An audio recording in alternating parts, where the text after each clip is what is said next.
it's very important that to become our own authority in this process, to stop believing what anyone and every book says, and start to focus on our own exploration and our own discovery and our own conclusion.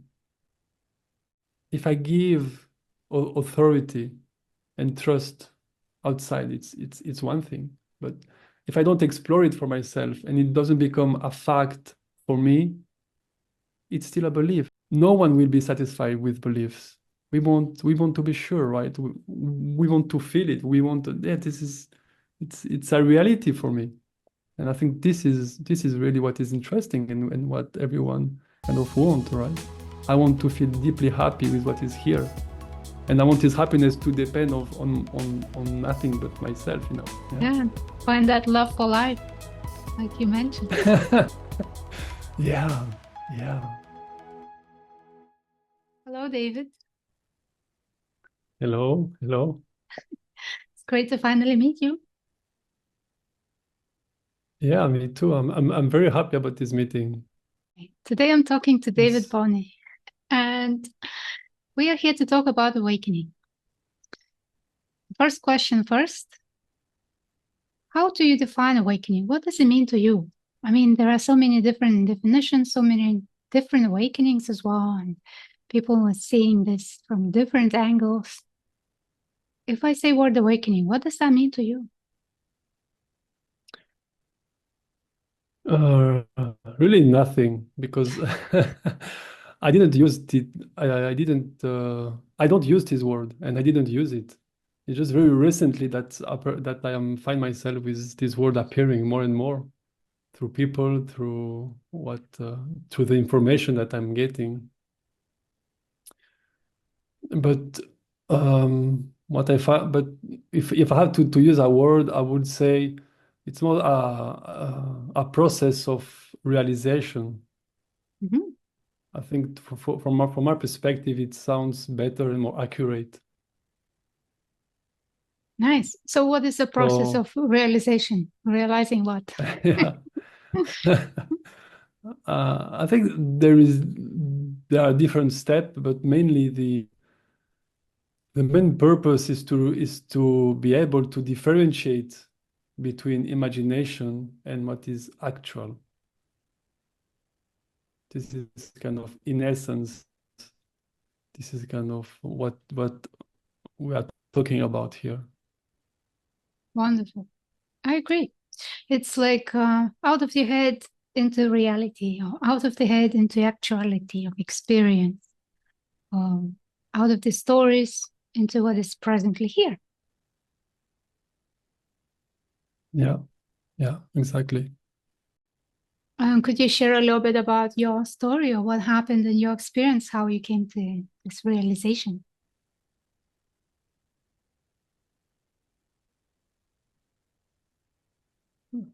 That's delicate because first it's in memory.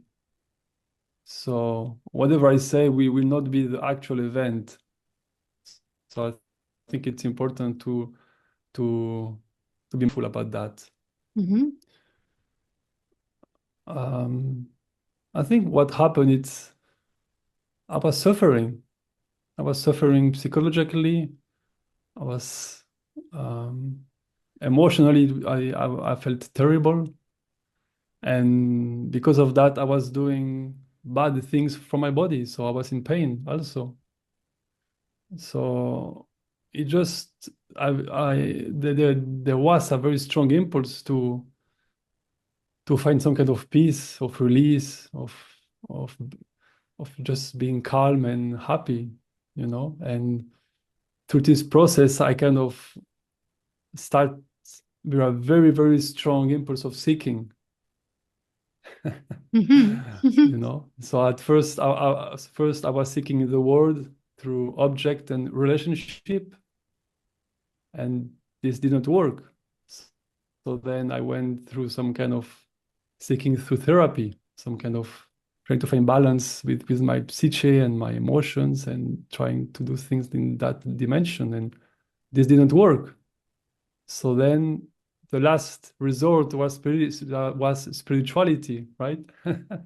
So then spirituality become my only goal in life, was, like kind of reach some kind of heaven, some kind of release somewhere. And at some point, I think I just burn out everything. It was too much, The seeking was so intense, and I was doing so many things in so many different countries, and trainings and retreats, and I mean, it was really insane. And Oh, somehow everything just collapsed. And I cannot say specifically what did it, but some I would describe it like I just felt like stupid and naked. Like, just I cannot run away from anything, you know. So if you feel pain, if you feel emotions, I was like, okay, I feel this, and there is no way out. This this in the sense that what is present in the moment for me is whatever need to be felt, whatever need to be seen, because there's nothing else. So suddenly I was kind of all of this seeking with imagination, the future, trying to build techniques, trying to build models, just completely feel useless.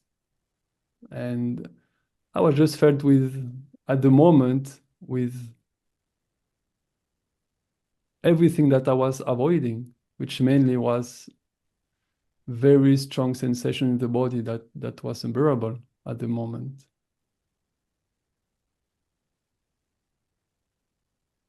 So then what happened is I just stay with it.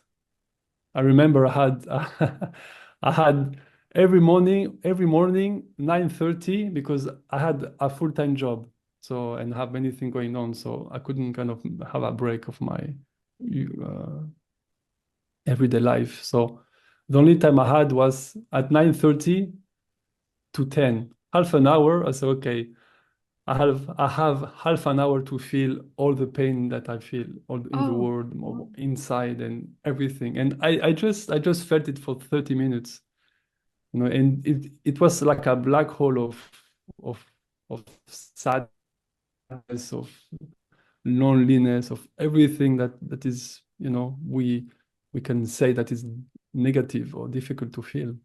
And it lasted for 6 months, or 6 months, a year, I cannot really remember. like every morning. And suddenly, yeah, Oh, yeah, yeah, uh-huh. yeah, yeah. And after many things happened, but mainly the very big change would be that I wasn't seeking to avoid anymore.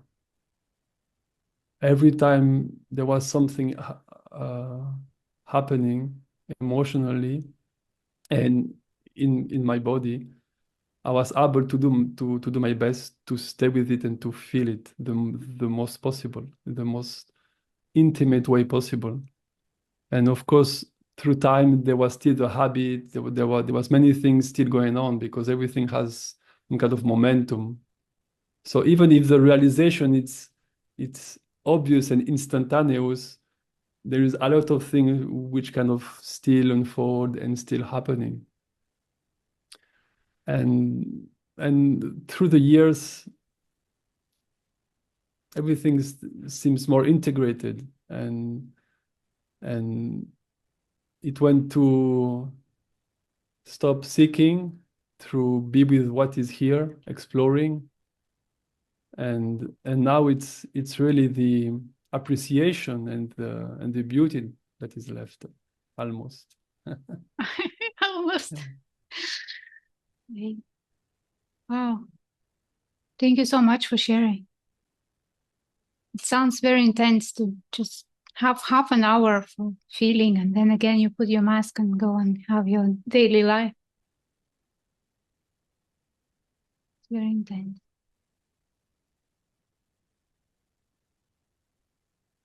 Yeah, well, because you see, I think the the seeking mechanism, it's a protection. to not feel anything in the body. And it's very weird and strange, because even if I was doing a lot of therapy work and very intense things, and it was very helpful, but I never really see clearly that I was running away. And Wow. somehow when this shift, you when all of the thinking collapse, you see that all of the techniques to avoid sensation are really useless. So there is no more like kind of protection of some mechanism who kind of numb the sensation and emotion. When an emotion comes, it just take everything, right? Mm. Yeah. From the point of a seeker, somebody that is looking for that release, there may be an idea or an expectation that once I see it, once I see this now self, or once I have the realization, everything it falls into place immediately. And then they say, oh, how long is this process going to last? How long? It's like, hurry up. How long? What would you say to this from your perspective? How do you see it? Like once the realization happens, what's next? Oh, and infinity is next. So much is next. Really nice. I think the first thing I would say, it's whenever you are in a objective perspective, in a goal perspective, you are lost in seeking again, because it's not about reaching anything. It is not about arriving anywhere. So even if I will I will say, and like there is steps and maps and there is some kind of orientation that we can use. This orientation is not, if it is used like, oh, this is a step and I have to reach it, and after there will be this one. If with this kind of thinking, it's kind of the echo of seeking, which need to be seen also. So I think I would really start with that everything that come after, it's an integration of something. It's not reaching for something, which is, from our perspective, very, very different. But once this is clear, I found four different field of exploration in my own experience. Mm-hmm. And the first one is this end of seeking, which is the clear seeing of the nature of thought, how thought behave, and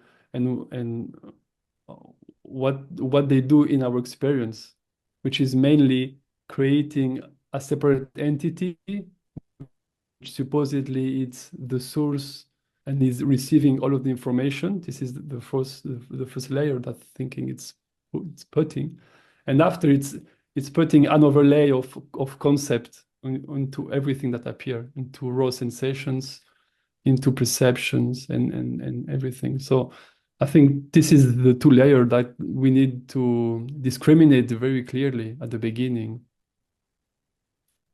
So I would say this is the discrimination phase, Mm-hmm. where you say, okay, oh, this is an imagination. Oh, this is a concept.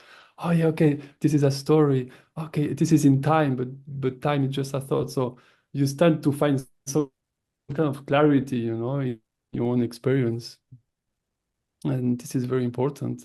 And often when these seekings drop, and you start to be able to differentiate between things, that's where often there is, like happened to me, but it's like you have no defense anymore, almost no defense of protection against emotions that were repressed for years, or maybe stress and trauma energy that kind of come up again in your system. So this will be the phase where you do a lot of therapy work. Like you manage your emotion, you see how emotion is connected to stories, and beliefs, and how all of this mess is kind of happen in a way. And this can take a very long time. And I think now we are in the tendencies to believe that this awakening that that people speak is some kind of magic trick where you can just avoid everything at once, and it's it's inaccurate Yes. from experience. Sometimes So I hear that, if I get awakened, then I will feel less. Say, no, you'll feel it all yeah, more intensely, more deeply, the highest high and the lowest low. It's no filter. yeah, Just like you say. exactly. Like you say, it's about feeling more in the sense that being more aware of sensations and perception Mm. without this overlay. But between kind of the thinking overlay and the raw sensation, where both meets, this is where emotion is often, right? So when they meet, this is where there is this intensity there. Mhm. And if you stay there and you do this, what I said, therapeutic work, well, then this kind of gets more relaxed, and there is less tension there. So after, of course, emotion take me completely over. When I feel anger, I feel anger, and anger, it's a very powerful energy. So you express, there is energy in the body, there is maybe thought running around, and wow, it's an expression. And then anger is gone, and there is something else. And if there is sadness, it's opposite. It's more like I want to go inside and feel this texture. And so emotion have energy, and they express, and it's fine if you don't hold it, if you don't make story, if you if you are less attached because you understand what is the nature of thinking. Emotion can come and go out and kind of leave you perfectly fine. And it's even emotions are very enjoyable. Every emotion is very enjoyable. And so when you find some kind of balance in your uh, mm, emotional state, then there is more disponibility and availability for exploring sensation and perception directly. And then this is the exploration of what I would say integration. Suddenly I find myself exploring the nature of sensations of the body. What do I know of the body itself? What is a sensation specifically? Where it is? How far it is of me? How many there are? Yeah, are there many? What is the relation between a sensation and myself? And the same with all of the field of perception. And this is where we explore the sense of separation between object, outside people, my body here, and all of this exploration. And I will say this is where we dissolve experience into ourself. Nicely said. But this And the last exploration has one, to be in experience, right? Because sometimes people hear word explore, they go and buy a book or maybe 20 books and they read, and then they know. Or they write a book and maybe this thick, huge book. But yeah, that's not exploring emotions. yeah, That's exploring concepts of emotions or sensations. Exploring emotions happens in experience, in the body, in your own perception, right?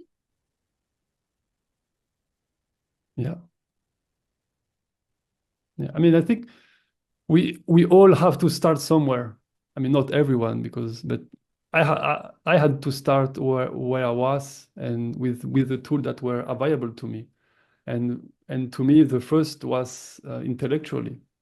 Mm-hmm. So I read many books, and it was great. They helped me in a way.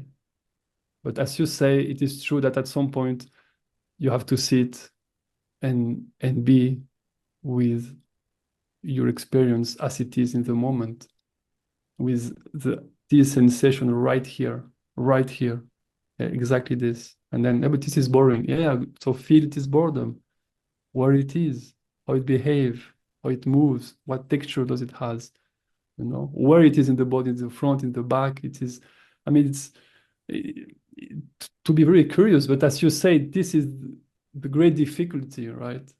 It's to move from the intellectual, from the thinking dimension to the to the actual sensation of the body.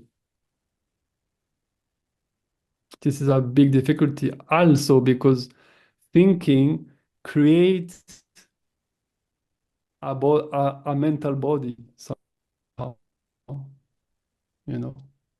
If I close my eyes and I feel my hand, the mind will build some kind of mental head somewhere, and this mental head is not the actual sensation. It's still somehow some kind of a thought somewhere. So yeah, it gets very subtle, and it requires sensitivity. Yeah, and also one of the defense mechanisms when there's fear or discomfort is to dissociate from the body or just hide in the head and not to feel. That body is, sometimes I met people that said, oh, I cannot find my body. There is no body, but they're just denying the experience and not being able to access that. But of course, if you say, can you feel your feet? Feet on the ground, they're here, right now. Feet on the ground, that sensation is here. Don't need to call it the body, but that sensation, the ability to notice what is going on there, just touching the ground is here. So it's as simple as that, as bringing attention to feet on the ground or hands, what our hands are doing, or what is the back doing right now. It's very familiar, very ordinary, and there is no magic into exploring sensations, but we have to bring attention down from the conceptual layer, from the illusions, from the images, into the actual experience. Yeah. But even if it's uncomfortable. It's true. But exactly what you see, many, in my experience, I may be wrong, but everyone I meet and I work with, and the people who arrive to me through some kind of spirituality, traditions of spirituality of some kind, often they arrive at spirituality because they were already in some kind of dissociation process. Like, life is too much, my emotion is too much, so I will seek and search some kind of spiritual dimension where I will not feel this pain, I will not feel this body, I will not feel everything that you're talking about. When they arrive and they want to go in a place, and I'm pointing to exactly what they're avoiding. So often this is a dance, right? You want something, and to get what you want, you have to look to where it's painful and difficult, to feel what is difficult to be with. And in this looking, in this sensitivity to be with what is here, something will show up, something will happen. And the difficulty with that can be that, oh, there is nothing here. I don't feel. There's nothing happening. It's just blank, or like fog. And no sensation. But that exactly is what wants to be felt, right? That numbness. Fogginess. But because it's nothing there, it doesn't feel like anything. It doesn't feel like joy and pain. It's just numb. It's easy to misinterpret that and say, oh, there is nothing here.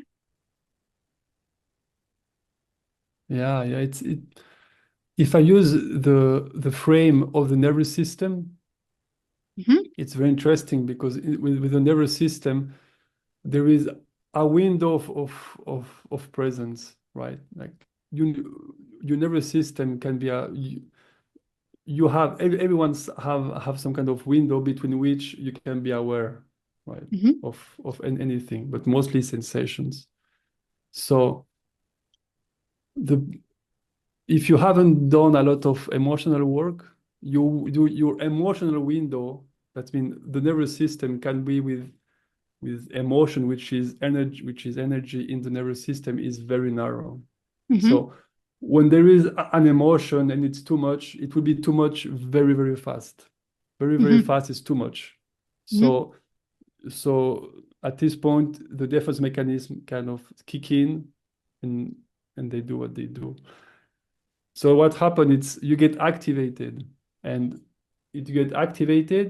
when you step out of the capacity of your nervous system to feel it, right, too much, the energy is too much, it's too strong, then the all energy collapse and it go below it. And this is where you feel nothing. This is where you are numb to anything. There's nothing happening. I don't feel my body, and all of this saying. So the process is very interesting, because at first I feel nothing, but then when people kind of start to reconnect with the body a little bit, with sensation, they feel this rage behind it. They feel this strong energy behind it, right? Because often this is all of the emotion that was stuck, all of this energy that was stuck in the system that express. And when they feel it, it's too much, and they go into numbness again. So the big part of the process with emotion is to make the capacity of feeling the sensation and emotion wider, like the sensitivity to grow, so you can be with more sensation, with more part of your body at the same time, with all of the realm, all of the spectrum of emotions at the same time. It's like having your But internet you're upgraded right. to have Yeah. bigger bandwidth. Yeah. But as you said in the beginning, there is this belief often that it's just quick, just happen like this, and after everything is fine. But the body have his own rhythm to find harmony and stability, and this process can take time. Take time. Definitely. It's not just the mind is getting rewired or the emotions are getting released. It's the body is also readjusting and becoming and expanded rather than contracted. Expanded. Yeah. More electricity is running through. Yeah. Exactly. Yes. And that's where when this happened, that's why I speak often about this phase of integration, where you explore experience. And when I say exploring experiences, I'm also speaking exploring your day-to-day life. When you watch a wall, in your relationship, because after you have the understanding, you have kind of emotional understanding and capacity, but then there is your life here. You eat, you take showers, you have maybe need money to eat, you have relationships. So how all of this day-to-day life connect to everything that we are speaking about? So this is the phase where you integrate your everyday life into this understanding. So you see that there is no, so this realization take everything in. It's not just mental or just physical. This is your everyday life also. We are talking about very actual, concrete, normal, basic life. I'm curious now, what differences are what's most different for you in your everyday life before and after realization? What changed?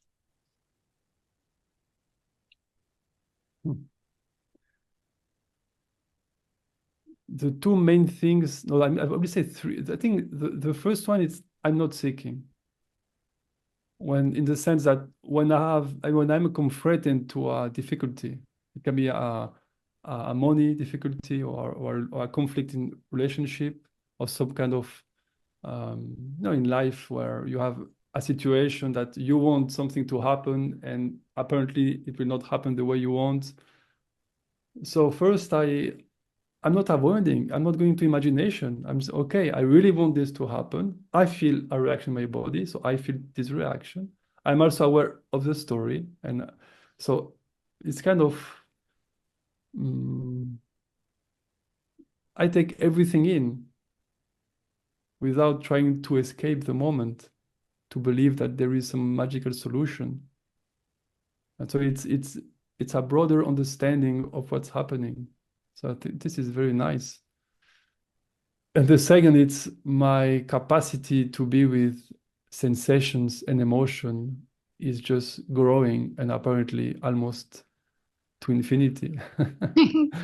So emotions are present, but it's always okay. Mhm. You know, I can feel a strong anger and it's okay. It can be there. It can really be there and it's fine. And I'm able to talk about it. I can express it. I can be calm with feeling the anger. Oh, that's nice. So for example, yeah. And the third? So I think this is and the third is I'm in love with what is here. I'm I feel just it's such a beauty and I appreciate so much what is here. And that's why the word appreciation and sensitivity are having a completely different meaning now. It's so profound. Like everything, it's really it's it's beautiful in a way to feel it, you know, like a movement of the head, speaking, even thinking has some kind of beauty in thinking because thinking it's not an enemy. Thinking is just an expression of life. So as an expression of life, thinking it's beautiful too. So yeah, this is the third one would be appreciation and beauty for what is here. Yeah. Oh, that's huge. Do you feel this beauty? Yeah. Yeah.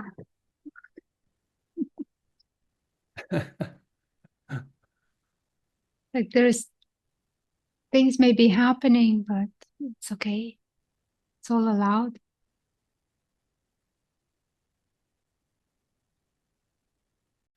That's why I speak about sensitivity often, because I say what is here, and often it can be understood as yeah, but this is just a room with four walls. So what? No, there's nothing happening here. And it's not that there's nothing happening. It's just like you don't have the sensitivity at the moment to appreciate what is here in the way that is present. But these possibilities are available to all of us if we are curious and if we want to explore it. Hmm. What comes in mind is like a fish looking for water. Where's this water? I heard about water. All I can see is other fish and these corals and whatever, but I cannot see water. So there is no sensitivity to Yeah, perceive that everything here is life. And there is no yeah, sensitivity to appreciate that life. Because the fish thinks yeah. once I meet that water, nobody can eat me. I'll be safe. Yeah, yeah, yeah, yeah. Yeah, exactly. Like if if you take your this fish that you're talking about in the frame that I'm exposing here will be when the fish realize that there is no water to be found because he is already in water. And in fact, he's not only in water, but the water, it's the very thing that allow him to be alive, to experience anything, anyway. this was where seeking drop, and he started to explore. Also, that's why I'm moving like this, because there is this water. Okay. So he started to explore his experience, right? So he started to explore and be curious, explore. He explored, and at some point he just find this is amazing. This is because in reality there is no water in a fish. There's just this beautiful movement that is happening. And so yeah, it's a beautiful metaphor. Yeah. Right. And the part that I I didn't say because we forgot, and that's The where fourth after one. people kind of it when the fish understand that there is no water to be found, often there is a lot of sadness, and there is some kind of mourning to do, right? Because maybe he wrote a lot of books about finding water. Maybe he's a teacher of finding water. Maybe he has followers. Maybe he left his family to find waters. Maybe, he did many experiments, and he he destroyed his body in a way to find his water. So when he understand that all of this was kind of useless, even if it's not because he had to do it, but there can be some kind of emotion, and this is the emotional part that come up. I like this fish now. Oh, I met once a fish. A fish met me. I was in the ocean in Mexico, and this Oh, little tiny fish, like this big, came to look at me. And she was looking and looking and looking. And then I think the fish liked me because she was, or he, I don't know, but was following me around and just playing, swimming around. I oh, went to the shore and the fish followed me to the shore. And it was just this deep in the water, and oh, the fish was running around my legs. And I was just, oh, it lasted for an hour. I'm not kidding. It's yeah, yeah, yeah. such a sweet moment, such a magical moment when the fish found me.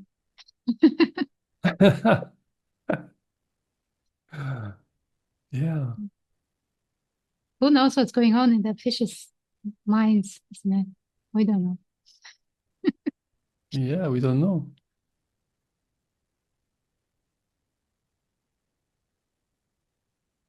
Yeah. But Magic of life. at some point, at some point,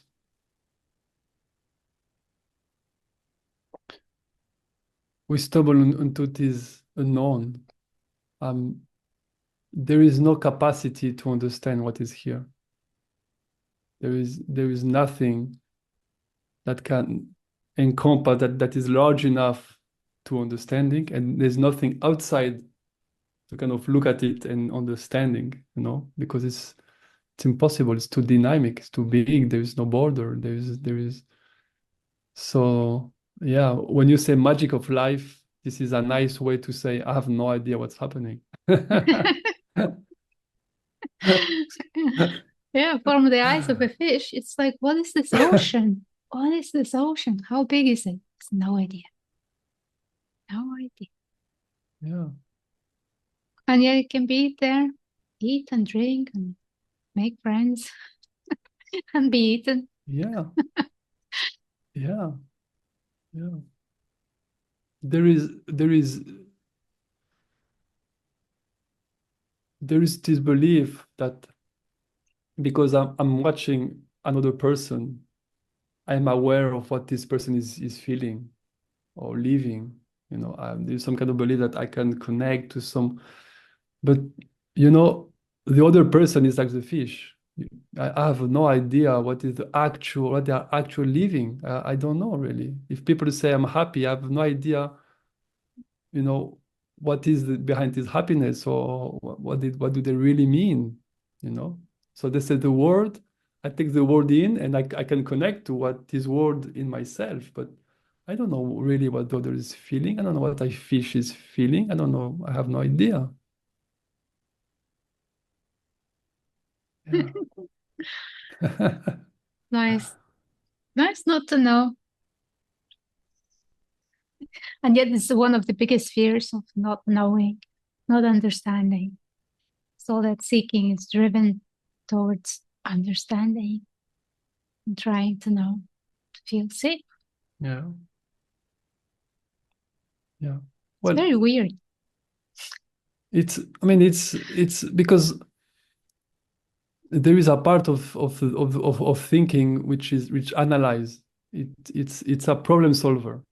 Mm-hmm. And in a way, it's very important for our day-to-day life, right? If I want to build a bridge, or I have to be able to analyze the situation, to do mathematics, to make measurement and everything, in my life, if I want to build a business or anything, it's very useful. It is just that it has taken over completely. We use this mechanism for everything after. I have an emotion, so instead of feeling the emotion, I turn myself toward this analytic mind and say, I have a problem, which is this emotion. What do I do? So, of course, this part will give you a solution. Don't feel it and focus on imagination. Watch Netflix, do this, do that, whatever. And because you ask somehow, so of course it will give you solutions. But Right. the true question is, does they work? Mm-hmm. Are you satisfied with what is happening in the moment? What comes to mind? People with depression, when they go to a professional and they get a pill to fix the problem. That's where we're at as a humanity, trying to fix these problems called emotions. It's horrible. Yeah. Well,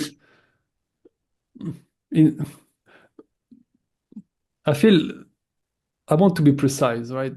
Depression, it's a terminology for a specific, I don't know how to say this in English, but for a specific distortion of the brain somehow.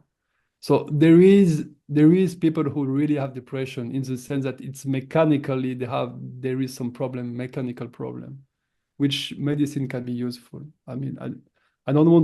I just want to be precise for that. This is my belief.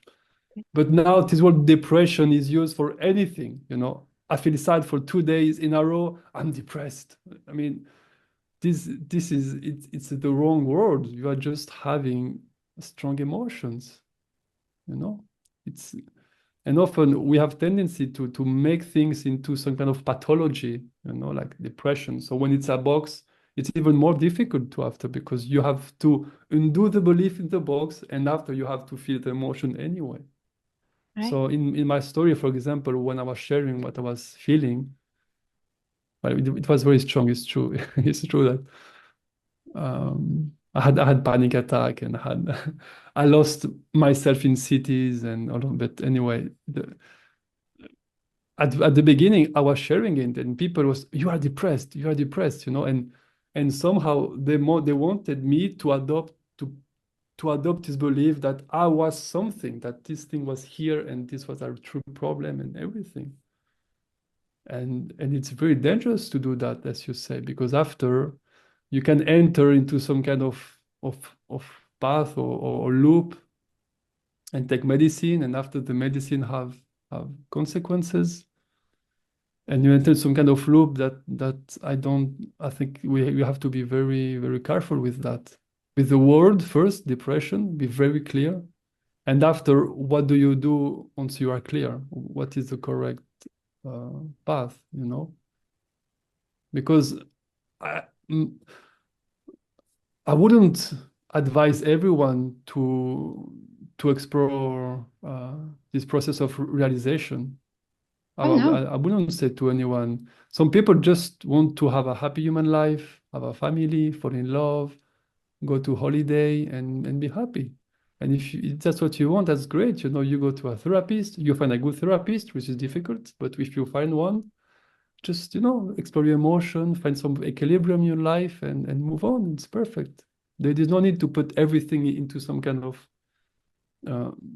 awakening perspective or all of this. Yeah, I agree. And if somebody is not stable or is having some difficulties mentally, it's really not a good thing to go into this process at all until they feel sober. This is not a magic fix. It opens the gate of more feeling, more intensity, Yeah. and that can be even worse situation for them. Yeah, yeah. You know, even if you and me are speaking and I hope we make ourselves clear and precise or maybe useful, precise no, but useful at least. Life is not that clear, and things are not as clear as as we are speaking here. You know, everything is changing, moving, and I guess you and me are speaking from maybe some clarity that we didn't had in the moment that it happened. So maybe this is maybe after 10 or 20 years after that you're, okay, so now I'm speaking as using this word, and we are reframing our memory in a way that is understandable. But in the moment, for me anyway, it was so messy. It was a huge, it was terrible in the moment. I felt terrible. I felt confused. I felt lost. I felt many things. And I think it's important to name it. So when someone leave it, it can be clear that it's a process, which means there is different, it unfold in different ways for many people. And the process is very specific and unique. I'm sure that your process was very unique and you speak in a way, you have some way of speaking it. And even if what you say or what you share can be different of what I'm sharing, we both know that somehow it's the same process.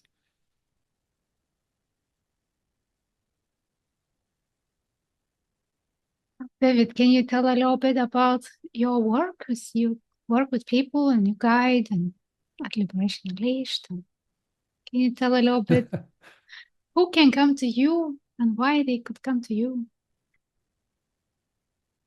Yeah, well, I work a lot in myself, and I focus on two different things. I was focused a lot in trauma healing, which is really exploring sensation and PTSD and this energy um, I mean this energy of trauma, which is the energy that is stuck in the body very, very strongly. And I train in that a lot because I was dissociated for almost all my life because of my history. So I had to learn this. So I have many tools for people who feel disconnected from their emotions, from their sensations, from this juice that is the body, that is sensation. It's really beautiful to feel. So this is one thing that I do. The other one is people who want to explore their infancy, their history, and find some to integrate their history, their past, in into what they are living in right now in the moment. So I train a lot with everything that has to do with pre and perinatal psychology, which is the imprint that is appear in the womb at the birth and after and in the infancy, which often this imprint get very stuck into the body, and at some point it is the mental person. You know, it is all everything that make you feel that you are a person. Often it arises at this moment. It can get solidified this moment. Oh, So that's there very is a way interesting. to, I never heard anyone offering this kind of service specifically. yeah, It's very interesting. And I yeah, guess it's very, very it, useful. yeah. I mean, it was very useful to me. That's everything I'm offering. Is thing that I needed for myself. Mhm. So that's why I was drawn to it, and it was very helpful. It was very, very helpful. And because often this is why it's very connected to our ability to be with sensation, because when you are a baby, there is the cognitive part of the brain is not active, it's not capable to produce thought in the moment. So everything is somatic. Everything is only sensations. So that's why at some point, if you want to explore your past, and you go in the past, at some point you enter that you cannot really speak about it. The data are kind of fuzzy. You don't put in space and time, because at some point you go into an experience that there is no thinking in it. It was only the body, only movement and somatic. But this is very, very interesting exploration to do also. And the third one that I propose, it's a direct exploration of what is here, which I call the process of realization. If someone is interested in the process of realization, or people can say it awakening, well, there is tools that can be helpful. Wonderful. And how people can find you? Yeah. I have a website, which is davidbonny.com, my name.com, and there is a lot of information there. There's my contact. So if anyone has question about anything, they can write to me. Sweet. And you also hold meetings, right? Like open for everyone yes, to join? I forgot. yes. Yeah, I have. Yeah. In the website there is information, but yeah, I have a meeting every Wednesday at 8:30 Paris time. So yeah, it's open for everyone. It's free for everyone who is interested in joining and is curious. Everyone is welcome. Wonderful. That's so generous. And I hope somebody who is listening and resonate with you can join you in that meeting. Awesome. Okay. Yeah. And do you have any final words, maybe? Something that we didn't talk about, but feel that you want to share? What come to me, it's very important that to become our own authority in this process. To stop believing what anyone and every book says, and start to focus on our own exploration and our own discovery and our own conclusion. I think it's very important, and I didn't say it, I think. Yeah, that's very true. I say followers don't wake up, they follow. I have to end the following. I have to end the following and listening to other people. At some point, just stop, drop it, and then start looking what is true in your experience. Yeah. Because nobody else has answers. Nobody has answers. It's like a fish. Yeah. I mean, yeah. I mean, because if I give authority and trust outside, it's one thing. But if I don't explore it for myself and it doesn't become a fact for me, it's still a belief at some level. And you cannot no one will be satisfied with beliefs. We want to be sure, right? We want to feel it. We want to, yeah, it's a reality for me. And I think this is really what is interesting and what everyone kind of want, right? I want to feel deeply happy with what is here. And I want this happiness to depend on nothing but myself in a way, or you know. Yeah, find that love for life, like you mentioned. Yeah. It's very, very interesting. Oh, it's so wonderful to talk to you, David. Thank you so much for sharing yourself. And thank you, It everyone. was a great pleasure. And I love your voice. You have very sweet and tender voice. I love it. Oh, thank you so much. Nothing that I did. It's just natural. Thank you everyone for watching, for listening. And if you have a comment or you want to share something, just write it down below. Please subscribe, share with a friend, and help this channel to grow. This message needs to reach more people. Thank you. Bye for now. Till next time.